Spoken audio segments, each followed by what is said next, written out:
IBA test pass उम्मीदवारनि जो पैदल मार्च काफ़िलो हिंगोरजा press club पहुची वियो। 48 ॾींहनि खां कराची मां निकितल पैदल मार्च काफ़िलो इस्लामाबाद में एहतिजाजी मुज़ाहिरो कंदो। उन मौक़े ते पैदल मार्च जे अॻुवाण अब्दुल गफ़ार मुग़ेरी, खमीस अली चन्ना ऐं ॿियनि चयो त मेरिट जी बुनियाद ते IBA टेस्ट पास करे 40 खां वधीक मार्कूं हासिल कयूं, पर उन बावजूद तालीम खाते पारां उम्मीदवारनि खे नज़रअंदाज़ करे ॿिटी माह वारो सलूक कयो पियो वञे।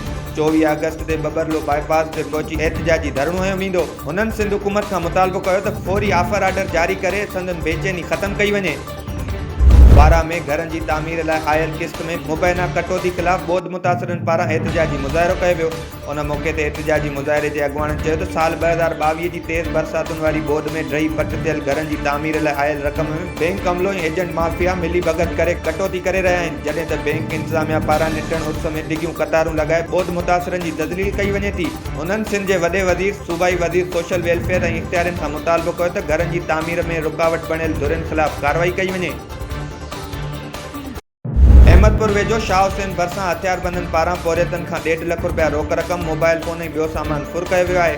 फुर दौरान मज़म्मत करण ते हथियारबंदनि पौरियत मंसूर मतेलो खे गोली हणी ज़ख़्मी करे छॾियो, जंहिंखे तिबी इलाज लाइ ख़ैरपुर इस्पताल मुंतक़िल कयो वियो। उन मौक़े ते मुतासिर जे साथी मुबीन सुमरो ॿुधायो त कार्गो लोडर ते अहमदपुर खां सखर वञी रहिया हुआसीं त बाईपास वटि हथियारबंदनि फुर दौरान मंसूर मातेलो खे गोली हणी ज़ख़्मी करे छॾियो। मुतालबो आहे त फुर कंदड़ दुआरनि ख़िलाफ़ कार्रवाई कई वञे। सिंध हुकूमत जे सहकार सां DC ऑफिस शिकारपुर में ममता तकरीब मुनक़िद कई वई।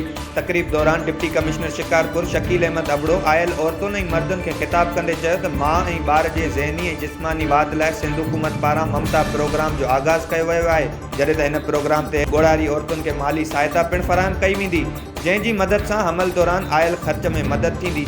जॾहिं त district coordinator Zahid Hussain Daud programme मुतलिक़ तफ़सीली ब्रीफिंग ॾींदे ॿुधायो त आलमी बैंक जे ताउन सां सिंध जे 15 ज़िलनि में ममता प्रोग्राम कामयाबी सां जारी आहे ऐं शिकारपुर ज़िले जे 31 सिहत मर्कज़नि में इहा सहूलियत मौजूदु आहे। ज़िले में 38,000 खां वधीक औरतूं प्रोग्राम में शामिल थी चुकियूं आहिनि।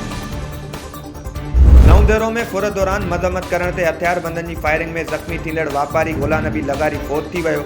फोतीअ जी जनाज़े नमाज़ गढ़ी ख़ुदा बख़्श भुट्टो में अदा कई वई।